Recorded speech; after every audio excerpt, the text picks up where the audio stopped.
پاکستان میں اسلامی جماعتوں میں جماعت اسلامی شاید ایک بڑی جماعتوں میں اس کا آرگنائزیشن اسٹرکچر اور سے بہت بڑا ہے. تو یہ جو اسلامی ممالک ہیں بہت ساری مذہبی جماعتیں جو ہیں کسی نہ کسی سسٹم میں جو ہے وہ جڑی ہوئی ہوتی ہیں.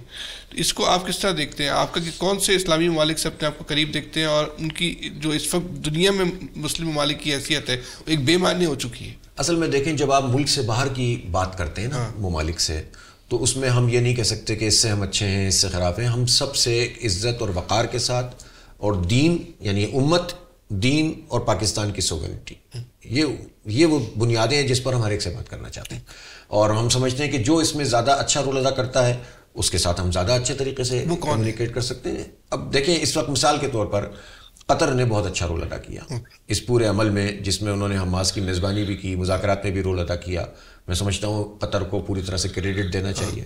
ترکی کا فوجی رول تو نہیں تھا لیکن بہرحال انہوں نے بیک اینڈ پہ بہت اچھا رول ادا کیا. بلکہ اس وقت ہم یہ سمجھتے ہیں کہ سعودی عرب نے بھی اور یعنی سارے اختلافات کے باوجود ایجپٹ اور جارڈن جن سے بہت شدید اختلافات ہیں لیکن انہوں نے بھی ٹرمپ کے اس بیان پر کہ غزہ کو خالی کرنا ہے انہوں نے ریئیکشن دیا. انہوں نے کہا کہ نہیں یہ کام نہیں ہوگا.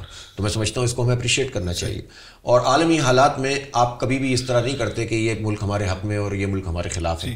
البتہ جو براہ راست دشمنی کی بات کرے گا جیسے امریکہ کرتا ہے یا برطانیہ کبھی کرتا ہے تو پھر ہم اس پر براہ راست بات کریں گے. لیکن جو بھی کرے گا ہم سے بات کریں گے کہ ہم تو کہتے ہیں نا کہ افغانستان کی سرزمین استعمال نہیں ہونی چاہیے پاکستان کے خلاف. لیکن افغانستان کے کیس میں اور دوسرے لوگوں کے کیس میں فرق ہے نا. وہ ہمارا پڑوسی اس کے ساتھ تو بیٹھ کے بات کرنی پڑے گی آپ کو. ابھی استعمال ہو رہی ہے افغانستان کی زمین پاکستان کے خلاف؟ ہو رہی ہے. ٹھیک. یہ حماس کے لیڈر میں آپ سمجھتے ہیں کہ ایران کی غلطی ہے؟ انوالو نہ بھی ہو غلطی سمجھتے ہیں؟ نہیں حماس نے جو کام کیا میں سمجھتا ہوں اس سے بہتر کوئی راستہ نہیں. اس کے قتل جو ہوا وہاں پہ نہیں. اب دیکھیں اس میں غلطی تو کیا ظاہر ہے کہ ان کے اوپر اٹیک ہوا ہے.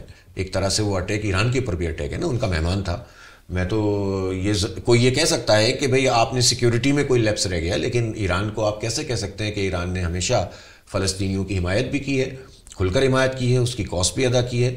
اور میں سمجھتا ہوں کہ جو لوگ بھی اس حوالے سے نیگیٹو بات کرتے ہیں وہ غلط ہے.